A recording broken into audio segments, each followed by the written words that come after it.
We'll be talking about securing your virtual machines, the fastest and easiest way to identify risk in your virtual machines.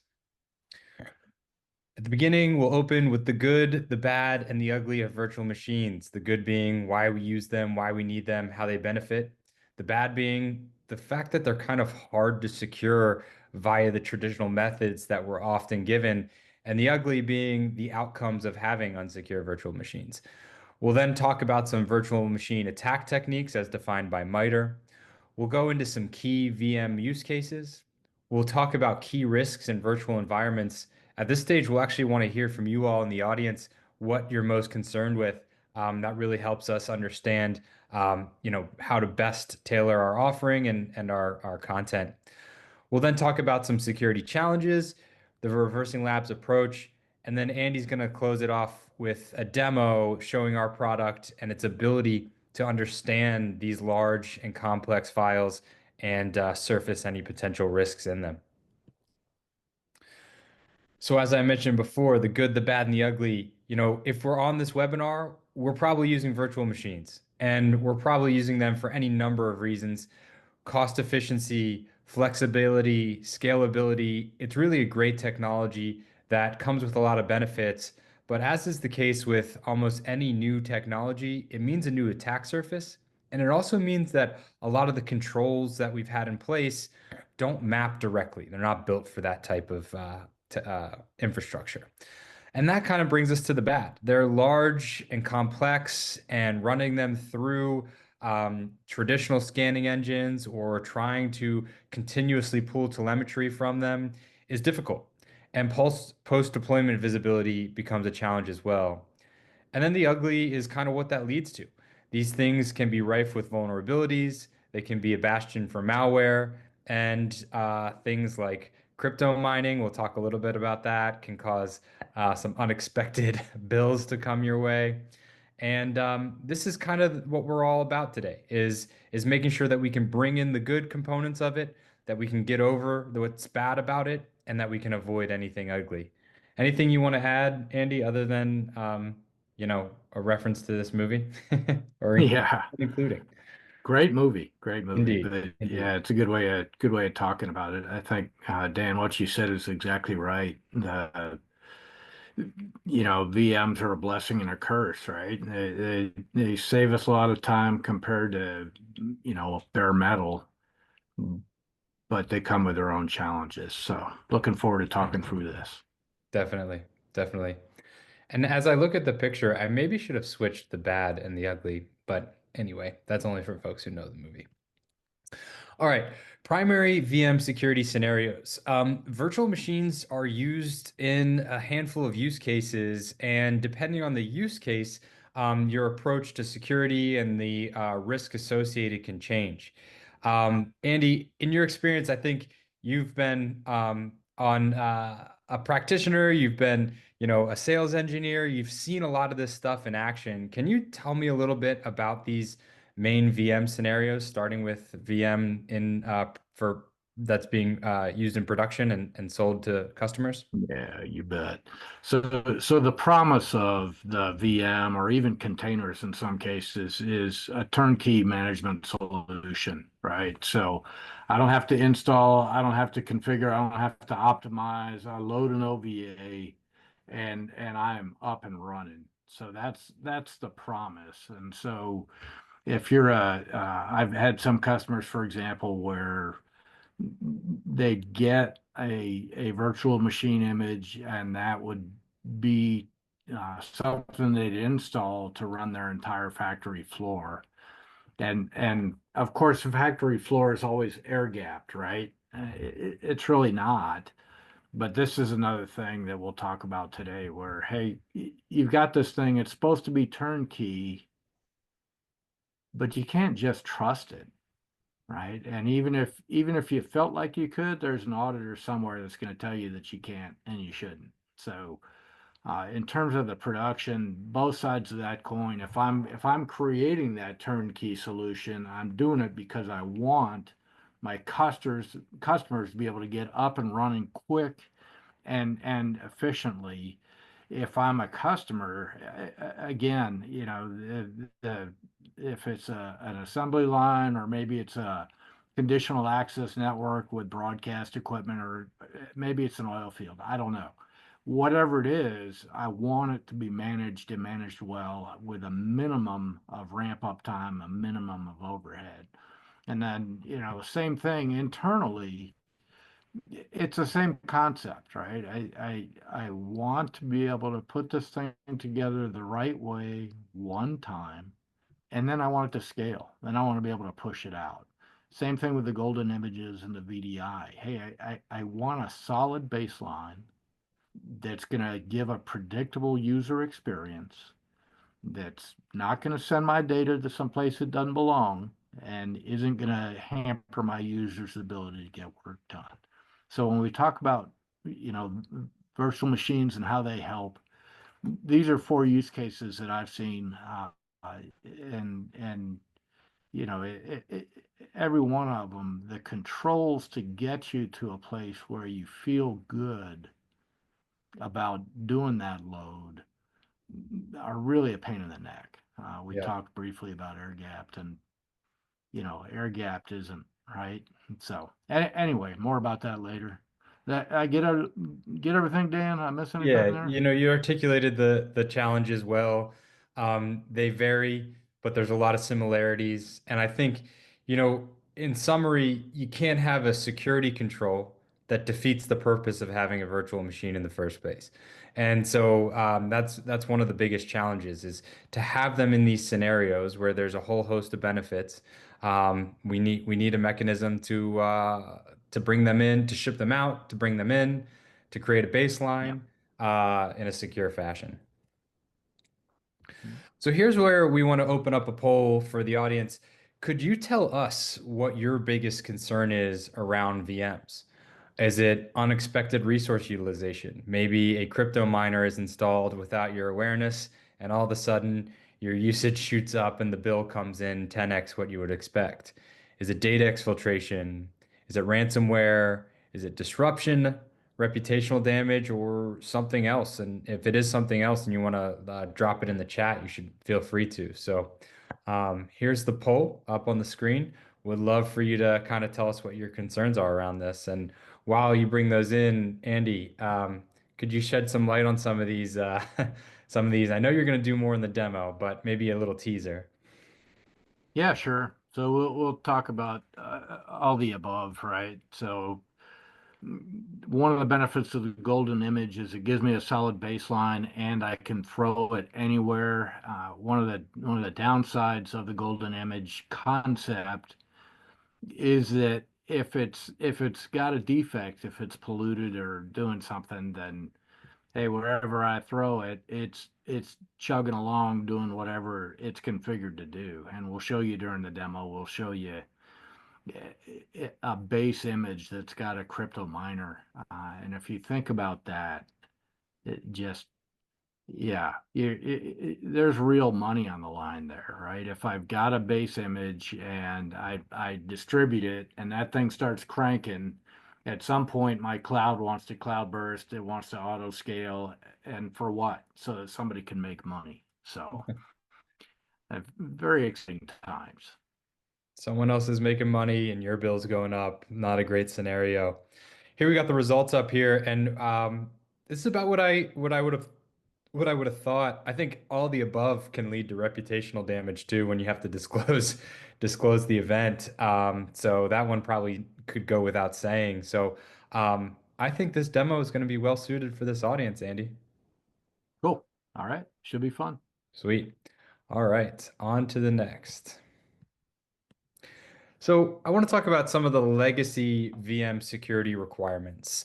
Some of the controls, and we have a quote later on from a customer of ours who talked about the ways that other solutions were proposing they secure their VMs, but most of them tend to be post-deployment. So there's no mechanism for surfacing any potential risk, maybe just vulnerabilities in a VM ahead of deployment.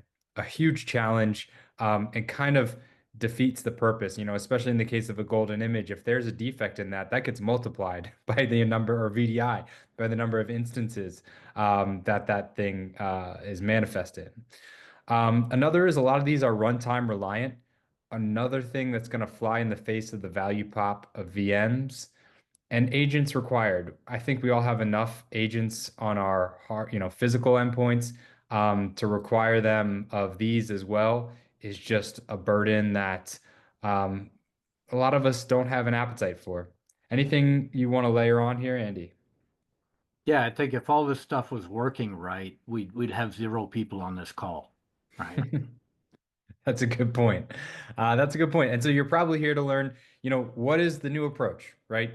And we want to offer you a way to secure your VMs quickly, easily, and thoroughly. That's probably the most important, thorough, full risk assessment before you deploy them or ship them or sell them without a runtime without any reliance on runtime capabilities, and certainly without an agent.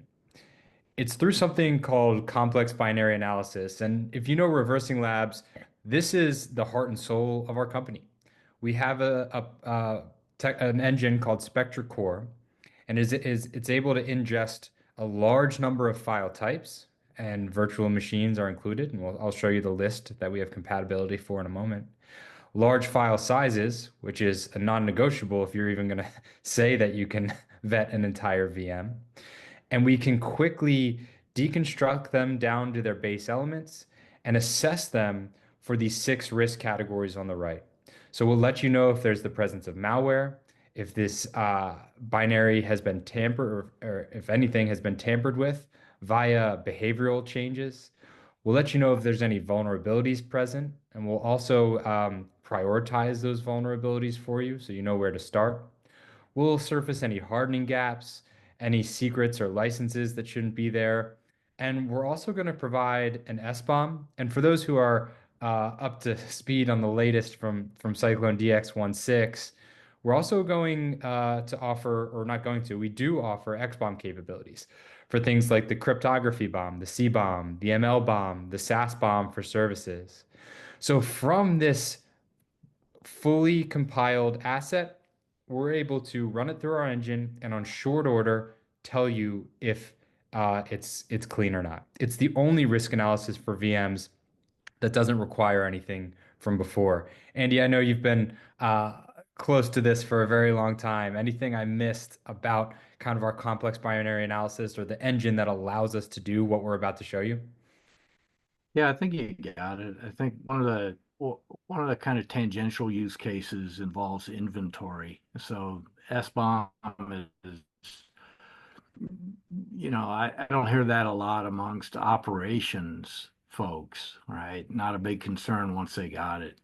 But if you think back to Log4j and wondering where is Log4j in my environment, having that inventory in addition to managing all the other risks, that's got a measure of value just in terms of your ability to flatten your operations and have, a reduced chance of unscheduled work like a Log4j where, everybody's hair is on fire, the whole internet's melting down.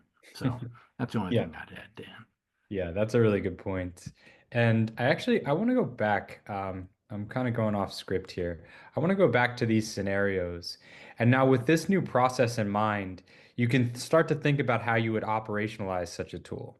So your VMs, after the final build is complete and before it gets shipped or QA'd, you can run it through this tool. And then you can say, okay, we know that this is void of any of those issues that I showed before for internal deployment or golden images or VDI.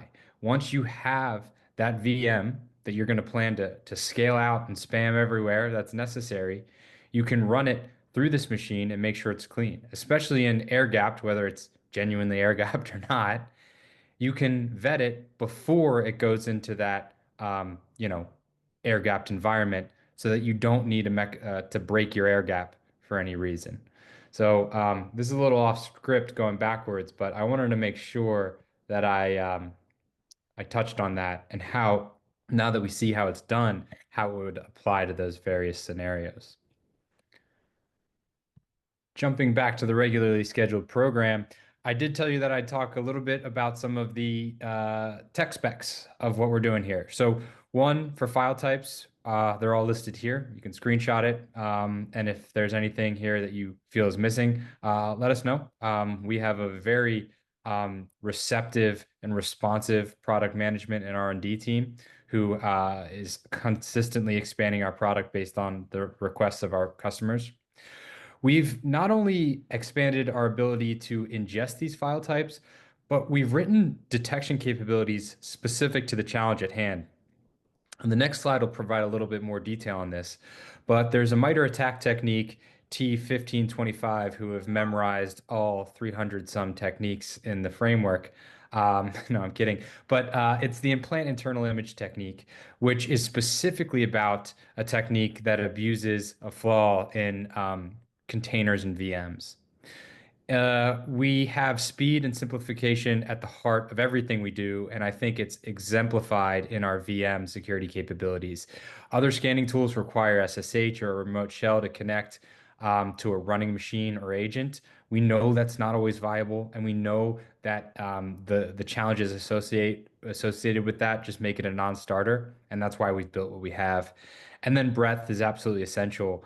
We want to look for more than just vulnerabilities because it's oftentimes that there's no vulnerabilities present when a major attack happens. They're abusing other issues. Maybe it's one of those hardening gaps I've mentioned before, or maybe they're implanting malware in the absence of any CVE. So that's a little bit about the tech specs of what we're offering. Anything I missed here, Andy? I think you're good, Dan. Cool. Could you take me through this one a little bit, Andy? This is a screenshot of just MITRE ATT&CK. And for those of you who don't know, and I know most of you will, MITRE ATT&CK is a not-for-profit organization just doing great work in helping to aggregate and articulate and bring language to the adversarial techniques and tactics that we're seeing in the real world. And implant internal image, we are on the technique page here, and it's talking, in short, adversaries may implant cloud or container images with malicious code to establish persistence. It's under the persistence tactic. And they offer some mitigations and detection mechanisms. And I think, our product maps really well to these. Andy, could you give me a double click on each? Yeah, and just to be clear, gang, so it's guidance. Hey, this is what you should be doing without any kind of a you know pointing towards a tool that could help you do this, for example. And I think when you look at the mitigations, look, privileged account management, we're not going to talk about it today. I can't help you with that. But as far as the auditing and the code signing, that's right in our wheelhouse. That's something I'll show you a little bit of that on the demo. But if you think about it, one thing we haven't talked about yet is kind of this natural decay process. So I've got a brand new golden image and everything's fresh and clean. There aren't any vulnerabilities. There's nothing going on. But over time, so I've got one customer, for example, that'll refresh their golden image every 6 months. Well, if you scan that 6-month-old image, all of a sudden it's got vulnerabilities, by the bucket full. Well, what does that tell you? What that tells you is you need to pay attention to, hey, what is going to auto update if it's a server or a desktop image, for example, and make sure it's doing that, right? Same thing when you're looking at, is this is this actually the signed executable that I expected for something, right? And so having basically visibility into that, and then being able to pivot and do something that's actionable off that is what they're trying to get at here. And then, obviously, if you don't have a baseline, then you don't know what the delta is, right? And so for the detection, for obvious reasons, they're recommending, hey, establish a baseline. Yeah, great idea. But then keep an idea of what's changing against that baseline, both in terms of the external threat and in terms of that things that may have been added or subtracted to your baseline. Now, one of the things we bring to the party there is a thing called diff, which is basically an understanding of, hey, I've got my baseline and I've got, 10,000 new files that comprise my 6 month update. What's the real meaningful difference? And being able to pull that out is something that we can help with a lot. So does that make sense, Dan? Are you still with Makes me? sense to me. And we'll let the audience know All if right. they have further questions, or let the audience tell us if they have further questions too. But I think you nailed it. And that differential one is just so important. And what we're looking at, by the way, is differentials in behaviors, particularly. That's a great way to find out if tampering has happened in a piece of software. The thing couldn't do X one day, and then the next day it could. We're going to alert you and say, "Hey, are you sure this piece of software should be able to, I don't know, delete registry keys?" Because it couldn't yesterday, and now it can. And you can take a look at that and make sure. That's how SolarWinds could have been prevented. There wasn't a CVE that those threat actors were relying on, but evidence of tampering would have shown it. I also want to highlight, here we're just showing one technique that is container or in VM specific, but any MITRE attack technique not any, but many MITRE attack techniques can apply to VMs just as much as they could a typical physical machine. So this isn't the only one. It's just one that's specific and interesting. And for those of you who are MITRE fans, you should also check out the newly introduced or relatively newly introduced MITRE Defend, and they have a bit on this as well, which should be pretty interesting for you. Let's see. The Q&A doesn't want to come up for me. I hit it. I know I'm supposed to open it at the beginning. I'll get to that in a second. Um, we'll go through this, jump into the demo, and then we'll hit all the questions at the end. Um, just wanted to share a little bit from our customers, so you don't have to take it all from Andy and I. One of our customers, who hopefully we'll be able to reference their logo soon, has said that Spectre Assure VM scanning is huge because no one else does that I'm aware of. We've come across vendors that give us some kind of virtual disk to run on, and it's a black box. We have to create an isolated network, stand it up, then install tools. It's a huge effort and time sink. So having something like this that you can just upload the file and it takes care of it is huge. And that's really what we want to stress is you run this thing and the use case for VMs, it just aligns so beautifully. You run that golden image through and then you can be sure that it's golden. You run your product through and you can be sure you can ship it with confidence. You run that desktop instance through, and then you can be sure that when you scale it out, you're not multiplying a problem by however many instances you have. Um, but enough talking about it. Andy, let's show him this thing. Cool, man. I'm turning the video off and we'll turn the sharing on. Bear with me 1 second. And what you should see is something that looks suspiciously like the MITRE ATT&CK framework page that we've been talking about. Y'all see that? Yes, sir. Okay, fantastic. All right, so let's do a demo real quick. So, and by the way, guys, that's where this is. But what we're looking at right here is our portal. And in this case, we've got a Debian base image. You can see that we've scanned three 5 gig images here. We started out okay. It wasn't perfect, but it wasn't evil. And then we loaded one up, and all of a sudden there are threats and more threats after we thought we had fixed it. So what's that look like? So remember we talked about diff? Oh, that's sorry, wrong screen. One of the things that is going to come in handy here is that ability to diff. But before we do that, let's dive into this first ugly one, right? So here it is. It's a Debian image, and when we start to think about what's, you know, what's going to be a problem for us here. So we've got a lot of vulnerabilities. That's not cool. We've got some tampering and some malware. Hey, that's not fantastic either. So let's dive into that a little bit. So on the vulnerability side, you can see we've got a whole bunch of 9.8 SEV vulnerabilities. And when you look at it, some of this stuff, what tools have you got right now that are going to tell you about a static link dependency within something in your VM that happens to carry a 9.8 CVE? One of the things that we try and do here, nobody's team is big enough. Nobody's got more than 24 hours in a day. So, there's a difference between something that has exploits and something that doesn't. There's a difference between something that has exploits and something for which malware has been weaponized.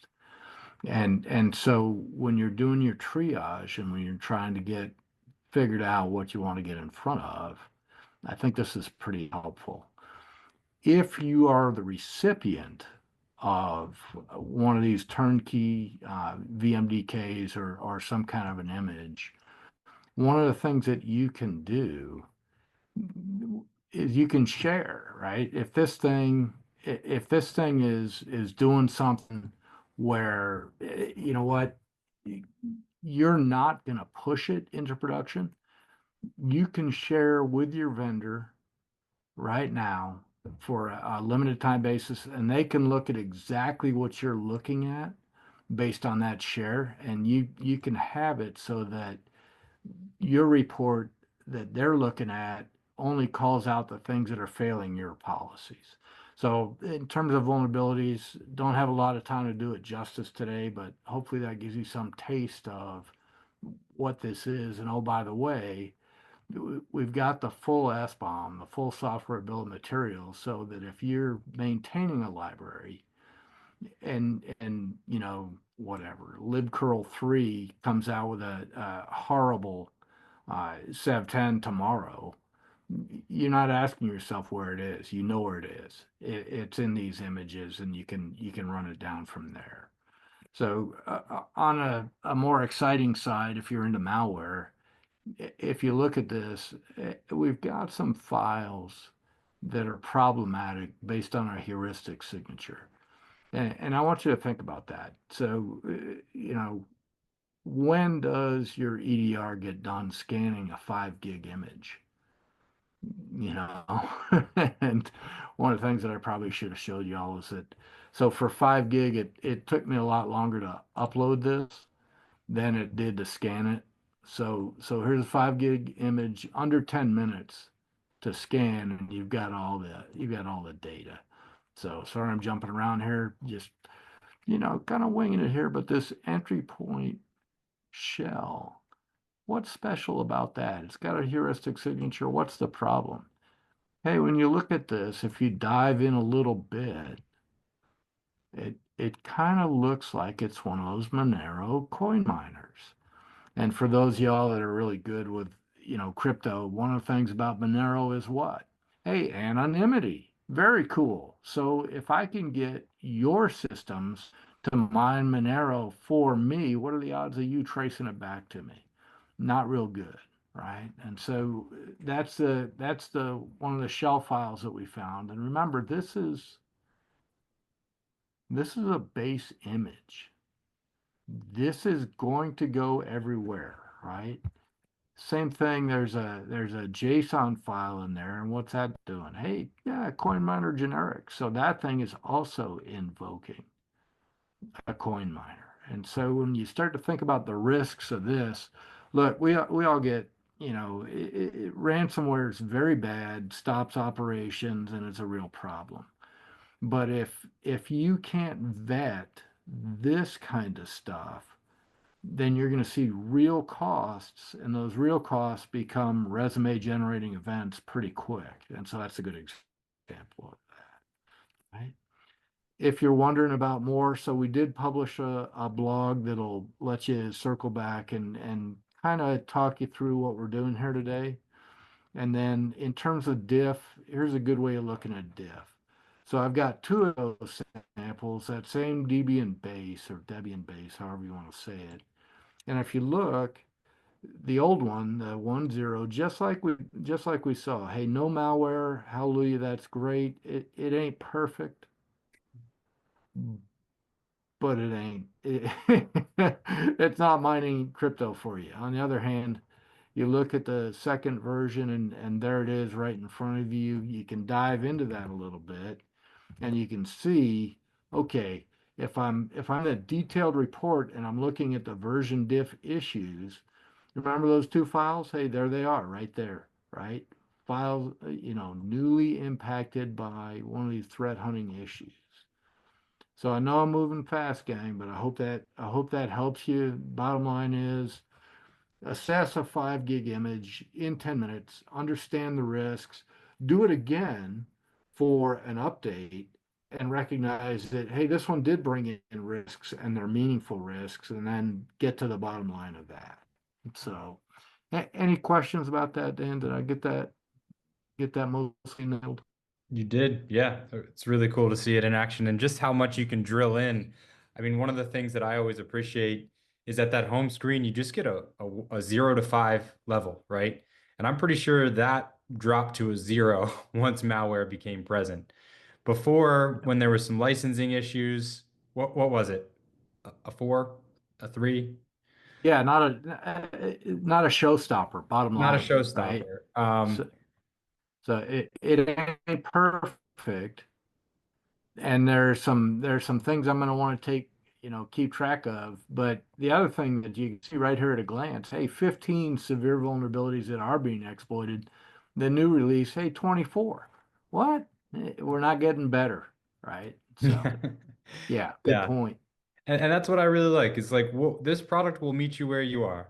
If you just want that 0 to 5, ship or don't ship, deploy or don't deploy, we have it. If you're the individual responsible for fixing it, well, this will give you all those details as well. So yeah, thanks for that, Andy. I really appreciate it. And Jim, I see your question. Give me a minute. And David, I see your question. So I'll stop sharing and we'll see if we can find some answers for. Yeah, let's do the questions now, because that's a bulk of what I was looking to cover, and we always want to make sure we have time for questions. So, Jim asks how to automate and extend the test set for data scenarios dynamically and version control. Um, so I just got to read So that. Jim, if you're asking about the images, I'm a little puzzled by data scenarios, but hopefully what I showed you is, hey, I've got a baseline and I can see the differences easily as I version control and update. So hopefully that gets you there. Thanks, Andy. Yeah. And the next question is if a vulnerability is reduced via a hardening suggestion, I think rather than a patch, do we have metrics there? Yeah, I think you're gonna want to have your compensating controls, right? So the key is to have visibility into the vulnerabilities, but also to have that inventory so that the stuff that isn't a crucial vulnerability today, you know where it is if the internet lights on fire. Uh, so, okay. Hopefully that helps. Yeah, So, David, does that get you? we'll assume it does. Bringing up chat again. Okay. Cool. All right, good enough. Good enough Good is good. enough. I'll Then take it. feel free to, let us know if you'd like to kind of sit and dive into it more. We're always happy to do that. Another question is, are those the only file types you support? No, we support 4,800 file types. We just were specific to VM today, but we're here to do this same vetting on any package, any binary commercial software that you're purchasing or deploying or selling, whatever it might be. We're here to give you this detail, this confidence, this assurance in your software. Today, we're just kind of narrowly focused on the VM portion, but we're doing a lot more than that. what is this system different from Docker's scanning capability? Do you have any insight into what Docker's doing, Andy? Yeah, I think the Docker scanning will let you know what's pulled in. The There's a couple of things that are meaningful differences. One of them, if you remember, the way we triage the vulnerabilities. Oh man, we're having some untimely Yes. co- So that's one distinct difference, right? Is that, and really, it's very difficult to find a tool that'll effectively let you know about malware in embedded libraries or in components. So I think that's a pretty huge difference all by itself. All right, thanks, Andy. And then we have one more. Can we have the solution completely not offline without the need to upload the images to a cloud service? And we might have lost Andy again, but the answer is yes. We can be on-prem or in the cloud. Happy to support both. Okay, so I think the questions have slowed. So just want to wrap things up by showing everyone on the line some additional resources we have to offer you. We just released the 2025 Software Supply Chain Security Report. It's an awesome piece. I highly recommend you check it out. That blog that Andy flashed on the screen is just that, a blog that is readily available to anyone who might want to check it out. It's written by the Dave Ferguson, who we were just talking about before, who Hmm. is our product manager behind the feature. If you want to get some more details there. And then if you want to try the product right now, go to secure.software. It is our community-based tool. It is free. And when I say free, I mean like free, free, free, no accounts, no email, nothing. Like Google, you can just use it. Now, you won't really be able to see VMs here. We're just doing open source software.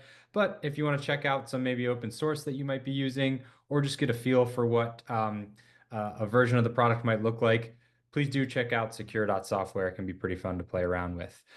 Our team on the webinar side of things keeps a steady cadence of really enlightening webinars going. We have four coming up. Anything from compliance to AI, we've got you covered. If you were here for Andy, we got more Andy. If you were here for me, which I highly doubt, more of me as well. But again, everyone, I know you have a lot of places you can be right now, and you chose to be with Andy and I talking about VMs. And for that, I thank you very, very much. Please don't hesitate to reach out if you think of any more questions you might have had. And please do fill out the survey at the end. We're always looking to improve. Andy, thank you so much for being here if you still are. It was a pleasure working with you. We might have lost Andy, but at least we got through it. Take care, folks.